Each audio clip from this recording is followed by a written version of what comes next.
Hi friends, welcome back to my channel. ഇന്ന് ഞാൻ ഇവിടെ വന്നിട്ടുള്ളത് നല്ലൊരു അടിപൊളി അയക്കൂറ ബിരിയാണിയുടെ റെസിപ്പി പരിചയപ്പെടുത്താണ്. ഇതെൻ്റെ പാപ്പാൻ്റെ സ്പെഷ്യൽ അയക്കൂറ ബിരിയാണിയാണ്. സ്കിപ്പ് ചെയ്യാതെ കാണാം. ചാനൽ ഇതുവരെ സബ്സ്ക്രൈബ് ചെയ്യാത്തവരുണ്ടെങ്കിൽ ഒന്ന് സബ്സ്ക്രൈബ് ചെയ്യുക. അപ്പോൾ നമുക്ക് നേരെ വീഡിയോയിലോട്ട് പോവാം. അപ്പോൾ ആദ്യം തന്നെ മസാല റെഡിയാക്കാം. അപ്പോൾ അതിന് വേണ്ടി ഒരു പാത്രം നന്നായിട്ട് ചൂടാക്കി അതിലോട്ട് 2-3 ടേബിൾ സ്പൂണോളം വെളിച്ചെണ്ണ ഒഴിച്ചു കൊടുക്കാം. വെളിച്ചെണ്ണ നന്നായിട്ട് ചൂടായതിനു ശേഷം പിന്നെ ഇതിലോട്ട് ചേർക്കുന്നത് സവാളയാണ്. അപ്പോൾ ഞാൻ ഇവിടെ എടുത്തിട്ടുള്ളത് 4 സവാളയാണ്. അപ്പോൾ അത് നേരിയതായിട്ട് കട്ട് ചെയ്തിട്ട് അതിൽ 3 സവാള ഇപ്പോൾ ചേർത്ത് കൊടുക്കുന്നുണ്ട്.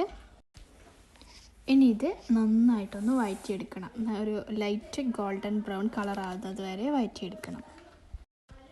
അപ്പോൾ ഇതൊന്ന് ജസ്റ്റ് അടച്ച് വെച്ച് നമുക്ക് ഉള്ളി നല്ല സോഫ്റ്റായിട്ട് ഒരു ഗോൾഡൻ ബ്രൗൺ കളർ ആകുന്നത് വരെ കുക്ക് ചെയ്തെടുക്കാം. അപ്പോൾ ഇത് വഴണ്ട് വരുന്ന ആ സമയത്ത് ഇതിലോട്ട് വേണ്ട ഫിഷ് ഒന്ന് ഫ്രൈ ആക്കി എടുക്കാം. അപ്പോൾ ഞാനിവിടെ 1/2 കിലോളം അയക്കൂറ എടുത്തിട്ടുണ്ട്. അപ്പോൾ അതിനെ ഒന്ന് കട്ട് ചെയ്ത് കഴുകി സാധാ ഒരു മാരിനേഷൻ തന്നെയാണ് ചെയ്തിട്ടുള്ളത്. മുളക് പൊടിയും ഉപ്പ്, മഞ്ഞൾപ്പൊടി ഇവയൊക്കെ ചേർത്ത് നന്നായിട്ടൊന്ന് മിക്സ് ചെയ്ത് ഫ്രൈ ചെയ്യാൻ വെച്ചിട്ടുണ്ട്. അപ്പോൾ ഞാനിത് വെളിച്ചെണ്ണയിലാണ് ഫ്രൈ ചെയ്യുന്നത്, അതായിരിക്കും കുറച്ചുകൂടി ടേസ്റ്റ്. അപ്പോൾ ഇത് നന്നായിട്ട് കുക്ക് ചെയ്തെടുക്കേണ്ട, ഒരു 90% കുക്ക് ചെയ്തെടുത്താൽ മതി. ഇപ്പോൾ ബാക്കി നമ്മുടെ മസാലയിൽ ഇടുന്ന സമയത്തോ ദമ്മിടുന്ന സമയത്തൊക്കെ കുക്കായിക്കോളും. അപ്പോൾ ഇത് ഒന്ന് ഫ്രൈ ആക്കി എടുക്കാം. അപ്പോൾ അത് നമ്മുടെ സവാള നന്നായിട്ട് വഴണ്ട് ഒരു ഗോൾഡൻ ബ്രൗൺ കളർ ആയിട്ടുണ്ട്. ഇനി ഇതിലോട്ട് നമുക്ക് ഇഞ്ചി, വെളുത്തുള്ളി, പച്ചമുളക് ഇതൊക്കെ ഒന്ന് ഒരുമിച്ചിട്ട് ചതച്ചിട്ടാണ് ചേർക്കുന്നത്. ഒരു 2.5 ടേബിൾ സ്പൂണോളം ഉണ്ടാവും. അപ്പോൾ പച്ചമുളകൊക്കെ നിങ്ങളുടെ എരിവിനനുസരിച്ച് ചേർത്ത് കൊടുക്കാം. എന്നിട്ട് ഇതിൻ്റെ ഒരു പച്ചമണം മാറുന്നത് വരെ ഒന്ന് വഴറ്റിയെടുക്കാം. ഇതിൻ്റെ ഒരു പച്ചമണം മാറിയതിന് ശേഷം പിന്നെ ഇതിലോട്ട് ഒരു 1.5 ടീസ്പൂൺ മല്ലിപ്പൊടി ചേർത്ത് കൊടുക്കാം. എന്നിട്ട് അതൊന്ന് നന്നായിട്ടൊന്ന് വഴറ്റി കൊടുക്കാം. അതിൻ്റെ ഒരു പച്ച സ്മെല്ല് മാറുന്നത് വരെ ഒന്ന് വഴറ്റി കൊടുക്കാം. അതൊന്ന് വഴറ്റിയ ശേഷം പിന്നെ നമ്മൾ നേരത്തെ വാറ്റി വെച്ച ഒരു സവാള കട്ട് ചെയ്തത് ചേർത്ത് കൊടുക്കാം. എന്നിട്ട് നന്നായിട്ടൊന്ന് ഇളക്കി കൊടുക്കാം. ഇനി ഇതിലേക്കൊരു 4 മീഡിയം സൈസ് തക്കാളി ഒന്ന് റൗണ്ടായിട്ട് കട്ട് ചെയ്ത് ചേർത്ത് കൊടുക്കാം. അതോടൊപ്പം തന്നെ കുറച്ച് ഉപ്പും കൂടി ചേർത്ത് കൊടുത്തിട്ട് നമുക്കിത് നന്നായിട്ടൊന്ന് മിക്സ് ചെയ്ത് കൊടുക്കാം.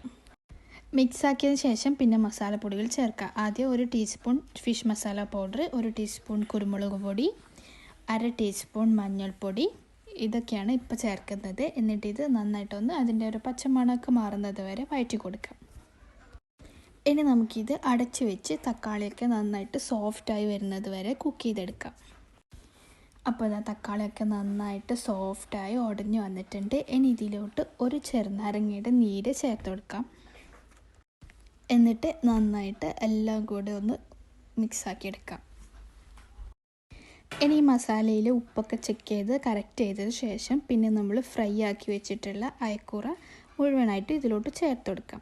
അപ്പോൾ അതിൻ്റെ കൂടെ ഉണ്ടായിരുന്ന കുറച്ച് വെളിച്ചെണ്ണ ഉണ്ടായിരുന്നു, അത് ഞാൻ ഇതിലോട്ട് തന്നെ ഒഴിച്ചിട്ടുണ്ട്. ഇനി ഇത് ഒന്ന് ലെവലാക്കി വെച്ച് ഇതിൻ്റെ മേലെ സൈഡിലുള്ള മസാലയൊക്കെ വെച്ച് കൊടുത്തിട്ട് നമുക്കിത് അടച്ചു വെക്കാം.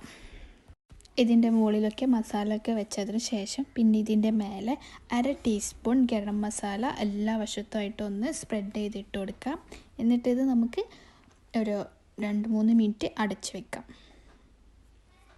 അതൊന്ന് തിളച്ച് വന്നിട്ടാകുമ്പോൾ പിന്നെ ഇതിലോട്ട് കുറച്ച് മല്ലിയില കൂടി ചേർത്തിട്ട് നമുക്ക് ഫ്ലെയിം ഓഫ് ചെയ്യാം. ഇനി നമുക്ക് ഇതിലോട്ടുള്ള റൈസ് റെഡിയാക്കി എടുക്കാം. അപ്പോൾ അതിന് വേണ്ടി ഒരു പാൻ വെച്ചിട്ട് അത് നന്നായിട്ട് ചൂടായിട്ടാകുമ്പോൾ അതിലോട്ട് ആദ്യം 2 ടേബിൾ സ്പൂൺ വെളിച്ചെണ്ണയും പിന്നീട് 1 ടേബിൾ സ്പൂൺ നിറയെ നെയ്യും ചേർത്ത് കൊടുത്തിട്ടുണ്ട്. ഇനി ഇതൊന്ന് ചൂടായി വന്നിട്ടാകുമ്പോൾ നമ്മുടെ കയ്യിലുള്ള സ്പൈസസ് ചേർത്ത് കൊടുക്കാം. അപ്പോൾ ഞാനിവിടെ കുറച്ച് പട്ടയും ഗ്രാമ്പും ഏലക്കായുമാണ് ചേർത്ത് കൊടുത്തിട്ടുള്ളത്. അതൊന്ന് മൂത്ത് വന്നിട്ടാകുമ്പോൾ ഇതിലേക്ക് 1/2 മുറി സവാള കട്ട് ചെയ്ത് ചേർത്ത് കൊടുക്കാം. എന്നിട്ട് ഇത് നന്നായിട്ടൊന്ന് വഴറ്റി കൊടുക്കാം. നന്നായിട്ട് വഴറ്റിയതിന് ശേഷം പിന്നെ ഇതിലോട്ട് നമുക്ക് വെള്ളം ചേർത്ത് കൊടുക്കാം. അപ്പോൾ ഞാനിവിടെ 4 കപ്പ് അരിയാണ് എടുത്തിട്ടുള്ളത്. അപ്പോൾ ഇതിലോട്ട് 6 കപ്പ് വെള്ളമാണ് ചേർത്ത് കൊടുക്കുന്നത്. 1 കപ്പ് അരിക്ക് 1.5 കപ്പ് വെള്ളം എന്ന രീതിയിലാണ് ചേർക്കുന്നത്. അപ്പോൾ ഇതിലോട്ട് 6 കപ്പ് വെള്ളം ഒഴിച്ചിട്ടുണ്ട്. ഇത് ഈ വെള്ളം നന്നായിട്ടൊന്ന് തിളച്ച് വരണം. ഈ ഒരു സമയത്ത് തന്നെ ഇതിലോട്ട് റൈസിന് ആവശ്യമായിട്ടുള്ള ഉപ്പ് ചേർത്ത് കൊടുക്കാം. അപ്പോൾ നമ്മുടെ വെള്ളം നന്നായിട്ട് തിളച്ച് വന്നിട്ടുണ്ട്. ഇനി ഇതിലോട്ട് നമ്മൾ എടുത്ത് വെച്ചിട്ടുള്ള 4 കപ്പ് റൈസ് നന്നായിട്ട് കഴുകിയിട്ട് ഇതിലോട്ട് ചേർത്ത് കൊടുക്കാം.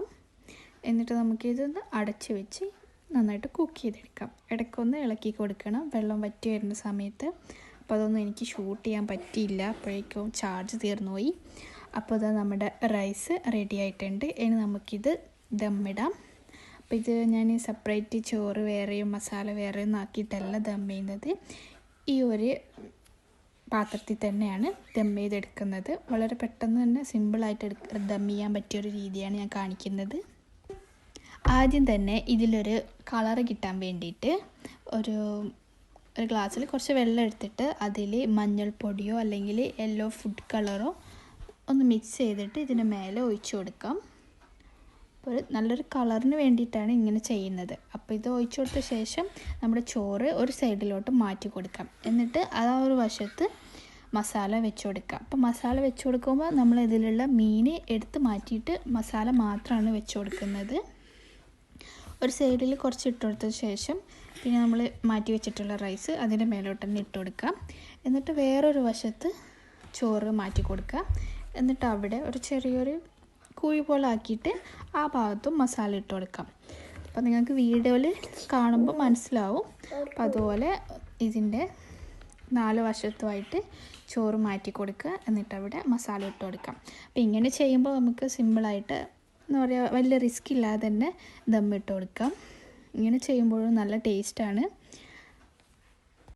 അപ്പോൾ ഞാനിങ്ങനെ 2-3 വശത്തായിട്ട് മസാല വെച്ച് കൊടുത്തിട്ടുണ്ട്. ഇനി ഇതിൻ്റെ മേലെ നമ്മൾ മാറ്റി വെച്ചിട്ടുള്ള നമ്മുടെ അയക്കൂറ മുഴുവനായിട്ടും വെച്ച് കൊടുക്കാം. അപ്പോൾ മീൻ നമ്മൾ ഈ റൈസിൻ്റെ അടിയിലോട്ട് ഇടുമ്പോൾ ഇത് പിന്നെ എടുക്കുന്ന സമയത്ത് മീൻ പൊടിഞ്ഞു പോകും. അപ്പോൾ അതുകൊണ്ടാണ് ഇങ്ങനെ ഇതിൻ്റെ മേലെ വെക്കുന്നത്. ഇനി ഇതിൻ്റെ മേലെ മല്ലിയില വിതറി കൊടുക്കാം. അതുപോലെ തന്നെ പിന്നെ ഒരു ഭംഗിക്ക് വേണ്ടി നല്ലൊരു ടേസ്റ്റിന് വേണ്ടിയിട്ടും സവാളയും അണ്ടിപ്പരിപ്പും മുന്തിരിയൊക്കെ ഫ്രൈ ചെയ്തിട്ട് വെച്ച് കൊടുക്കുന്നുണ്ട്. അപ്പോൾ ഇത് ഓപ്ഷനിലാണ്, നിങ്ങൾക്ക് താല്പര്യം ഉണ്ടെങ്കിൽ ചെയ്ത് കൊടുക്കാം, നല്ല ടേസ്റ്റ് ആയിരിക്കും. പിന്നെ ലാസ്റ്റായിട്ട് 1 ടീസ്പൂൺ നെയ്യ് ഇതിൻ്റെ മേലെ ഓരോ ഭാഗത്തായിട്ട് ഒഴിച്ചു കൊടുക്കാം. ഇനി നമുക്കിത് അടച്ച് വെച്ച് ലോ ഫ്ലെയിമിൽ ഒരു 10 മിനിറ്റ് ദമ്മിട്ടെടുക്കാം. അപ്പോഴേക്കും നമ്മുടെ അടിപൊളി ടേസ്റ്റി ആയിട്ടുള്ള ഫിഷ് ബിരിയാണി റെഡി ആയി കിട്ടും. അപ്പോൾ എല്ലാവർക്കും വീഡിയോ ഇഷ്ടമായിട്ടുണ്ടാവുമെന്ന് കരുതുന്നു. അപ്പോൾ ഒരിക്കലെങ്കിലും ഇതുപോലെ ട്രൈ ചെയ്ത് നോക്കുക. വീഡിയോ ഇഷ്ടപ്പെട്ടെങ്കിൽ ലൈക്ക് ചെയ്യുക, ഷെയർ